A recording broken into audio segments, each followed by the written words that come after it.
Partager quelque chose avec vous. Et donc on a entendu ce nom de Orient. Alors on dit Orient, ça peut. Pourquoi est-ce qu'on emploie ce nom-là? D'abord parce qu'on l'entend dans l'écriture, et puis donc c'est un des noms nombreux, innombrables noms divins dont on a déjà parlé, mais en fait ça, dans la tradition chrétienne, la tradition biblique et la tradition chrétienne, c'est très important. Vous savez que toutes les églises, sauf la nôtre, sont tournées vers l'Orient. Et donc elles sont ce qu'on appelle orientées. Dans toutes les églises du monde, en Occident, l'Orient, etc., il n'y a pas de différence. Les églises sont tournées vers l'Orient. Parce qu'on a toujours, nous les chrétiens, on a toujours prié vers l'Orient. Les Juifs prient tournés vers Jérusalem, en effet. Les musulmans priaient vers la Mecque, bravo. Et nous, toujours, les chrétiens, ont prié vers l'Orient.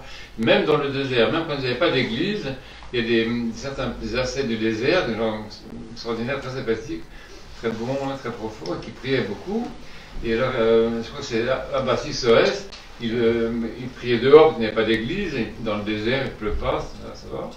Et le soir, il se tournait vers l'Orient, et il priait toute la nuit, les mains levées, et le matin, le trouvait toujours priant vers l'Orient, mais avec le soleil qui s'était levé devant lui. Et ça, c'est... Il y a que les chrétiens ont toujours eu ce sentiment qu'en fait, l'ensemble de la création, comme une espèce d'icône, en fait, si vous voulez, de la présence de Dieu.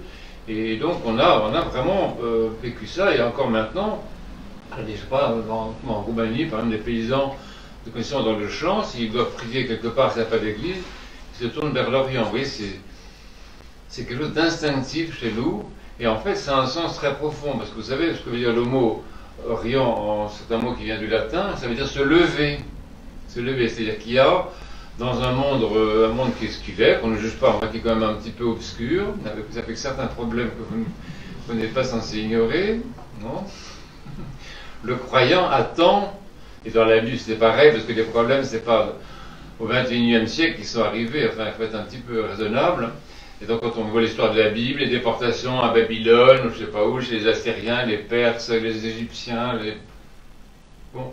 Et le croyant, lui, dans les circonstances obscures ou ténébreuses ou compliquées de l'histoire et de l'actualité, lui, il est quelqu'un qui attend que se lève, enfin, pas seulement qui attend, mais qui croit que va se lever une lumière. Parce que tout le monde sait que jusqu'à présent, le soleil se lève tous les matins. Il n'y a pas eu d'interruption dans cette opération depuis la création du monde. Donc cette espèce de certitude que le soleil se lèvera, elle est transposée dans le domaine plus profond, dans le domaine de la connaissance, de certitude que se lèvera le soleil. C'est pour ça que les chrétiens sont très optimistes. Les chrétiens ne sont pas des gens tristes. Les chrétiens ne sont pas des gens qui ont peur de je ne sais pas quoi. Le chrétien sait que le soleil se lèvera, le chrétien sait que Dieu se lèvera et que la lumière de Dieu apparaîtra dans le monde tel qu'il est sans qu'on le juge.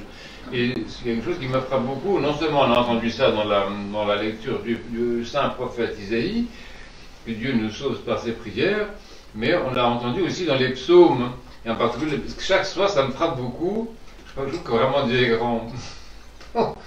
Chaque jour, il y a un rapport entre un des psaumes qu'on lit et le nom divin qui est prononcé. Je ne sais pas si c'est fait exprès, c'est audible, tu as fait ça exprès. Bon, et donc c'est impressionnant. Et alors aujourd'hui, dans le psaume 43, qui est lu par notre ami, qu'est-ce qu'on voit, qu'est-ce qu'on entend? Au verset 20, alors il y a tout le psaume qui est très, très bien, évidemment. Et on arrive à la fin. Alors, il y a un verset qui est effrayant, on dit « À cause de toi, nous sommes mis à mort tout le long du jour, on nous traite comme des brebis de boucherie. » Donc c'est pour juste décrire un petit peu la situation catastrophique dans laquelle se trouve le peuple de Dieu. Et le verset suivant, « Éveille-toi, éveille-toi, pourquoi dors-tu, Seigneur ?» Et ensuite, écoutez bien, « Lève-toi et ne nous rejette pas pour toujours. » Et ensuite, « Pourquoi détournes-tu ta face? Pourquoi oublies-tu notre misère et notre tribulation ?» Ça, c'est quand même l'inquiétude. On se dit, ça dure un peu quand même, les épreuves. Car notre âme est humiliée dans la poussière, notre ventre est collé à la terre. Et le dernier verset, lève-toi Seigneur, viens à notre aide et rachète-nous à cause de ton nom.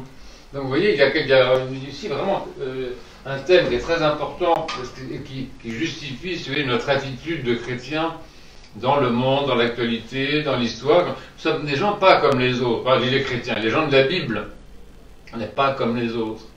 On n'est pas comme les autres parce qu'on a justement cette certitude que le soleil va se lever. Et il y a aussi un passage très intéressant dans l'évangile que vous connaissez certainement. Les apôtres sont tous dans la barque, et puis avec le Christ, et puis il y a une tempête qui se lève. Oh, ça commence à pas aller bien du tout. Ils se tournent vers le Christ, et le Christ, qu'est-ce qu'il fait? Il dort. Donc, c'est la même situation. Les apôtres crient vers Dieu à ce moment-là, parce que le Christ c'est Dieu, tout le monde sait ça.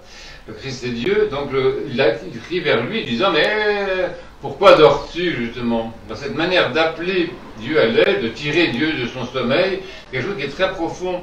Et ça fait allusion en fait à la résurrection aussi. Parce que quand est-ce que ce sommeil de Dieu, où est-ce qu'on le trouve? Le samedi, c'est le Shabbat. Le Shabbat, c'est le moment où Dieu, il ne dort pas comme vous et moi le matin, hein, quand on est au lit, qu'on traîne comme ça pendant des heures. Non, Dieu est dans ce retrait de lui-même, dans cet effacement de lui-même. C'est ce qu'on appelle le Shabbat.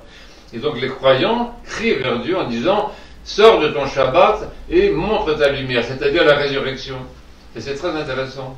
Intéressant. Donc vous voyez, ce qu'on entend dans l'Église, c'est très profond. Voilà, on va vite parce qu'on n'a pas beaucoup de temps, mais c'est très profond et ça justifie une certaine, pour nous, c'est important, une certaine attitude, une certaine manière d'être, hein, une certaine, quand même, un certain type d'humanité, vous voyez, que nous sommes et que nous essayons de transmettre à nos enfants et qui fait que nous sommes vraiment différents. Vous voyez, on n'est pas des gens qui vont être écrasés par l'angoisse, par ceci, par cela. Non, on est des gens qui vivent avec cette mentalité-là, que si tu cries vers Dieu, tu dis à Dieu, lève-toi, sors de ton sommeil, montre ta face, comme il dit aussi tout le temps. On dit tout ça à Dieu, montre-nous ta face et nous serons sauvés. Ça aussi, le psaume le dit.